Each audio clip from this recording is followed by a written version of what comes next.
성결 가족 여러분, 주님의 이름으로 문안드립니다. 저는 미국 아틀란타 섬기는 교회를 담임하고 있는 안선홍 목사입니다. 오늘은 성금요일입니다. 예수님께서 십자가에 달려서 죽으신 날을 배드 프라이데이라고 부르지 않고 굿 프라이데이라고 부르는 이유는 무엇일까요? 에덴 동산에서 인간은 선악과를 먹지 말라는 계명을 어긴 최초의 죄를 범하였는데, 급기야 골고다에서 인간은 하나님의 아들을 죽이는 최악의 죄를 범하였습니다. 그러나 하나님께서는 이 최악의 죄를 통하여 최초의 죄의 문제를 해결하셨습니다. 그래야 인간이 하나님의 아들을 죽인 최악의 십자가가 하나님께서 인간을 위하여 하나님의 아들을 주신 최선의 십자가가 되었습니다. 예수님께서 십자가에 달리셨을 때 악이 승리한 것처럼 보였습니다. 그러나 예수님의 죽음은 어떤 외적인 요소에 의해서 강요된 결과가 아니라 예수 그리스도 자신의 내적인 선택의 결과였습니다. 그래서 십자가는 패배의 순간이 아니라 승리의 순간인 것입니다. 하나님의 아들이 십자가에 달려서 자신을 위하여 기적을 행하지 않으시고 우리를 위하여 죽으셨다는 것이야말로 기적 중의 기적입니다. 십자가 사건은 창조 이래 최고의 기적으로서 새 창조의 시작입니다. 그러니 주님께서 십자가에 달려 죽으신 금요일은 우리에게 참으로 굿 프라이데이인 것입니다. 요한복음 13장 36절에서 38절은 예수님께서 베드로가 3번 부인할 것에 대한 예언의 말씀과 베드로의 반응입니다. 주를 위하여 내 목숨을 버리겠나이다 라는 베드로의 고백을 어떻게 평가할 수 있을까요?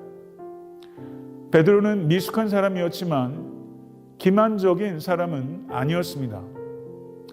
베드로에게는 분명 선한 의도가 있었을 것입니다. 다만 그는 자기 자신을 몰랐습니다. 베드로가 주님을 위하여 목숨을 버리는 것이 아니라 주님께서 베드로를 위해 먼저 목숨을 버리실 것입니다. 그것이 복음이며 이 순서는 바뀔 수 없습니다. 베드로는 우리에게 참된 소망은 선한 의도가 아니라 선한 목자라는 것을 상기시켜줍니다.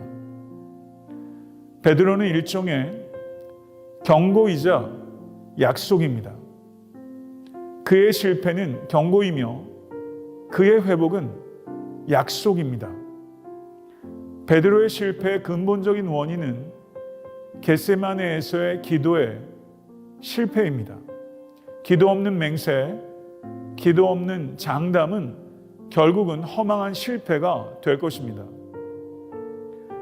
그를 통해 우리는 자신을 과신하지 않는 법을 배워야 합니다. 주님께서 공회에서 대제사장에게 신문당하실 때 베드로는 뜰에서 여종에게 질문당하였습니다.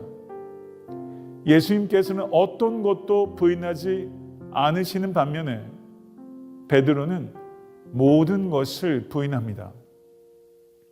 누구든지 나를 따라오려거든 자기를 부인하고 자기 십자가를 지고 나를 따를 것이니라.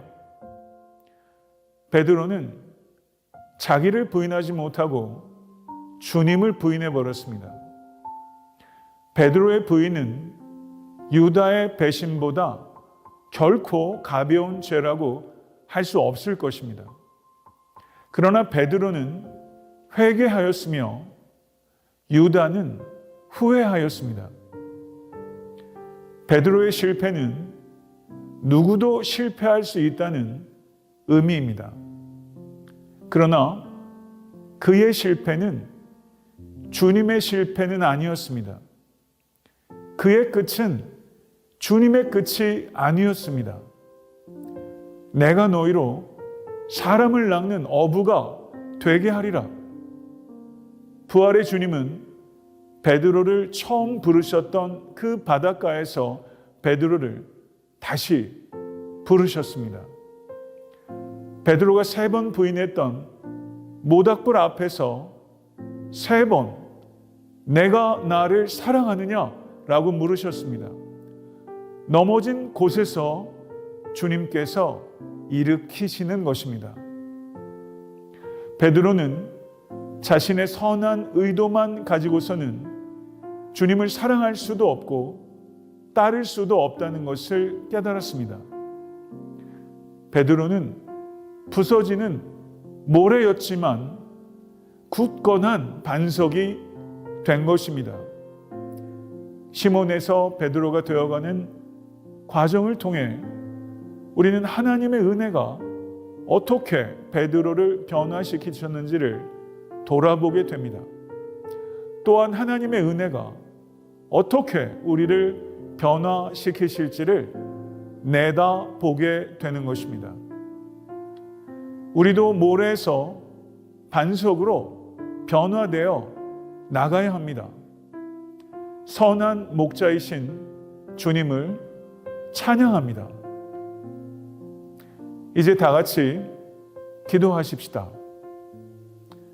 첫째, 자기를 부인하지 못하면 주님을 부인할 수 있다는 경고를 기억하며 부단히 옛 본성을 부인하고 하나님의 뜻이라면 자기의 정당한 권리조차 부인할 수 있게 하소서. 둘째, 모래와 같은 우리들을 반석으로 만들어 가시는 선한 목자를 전적으로 신뢰하고 실수와 실패로 주저앉지 말고 다시 일어나서 주를 따르게 하소서. 아멘.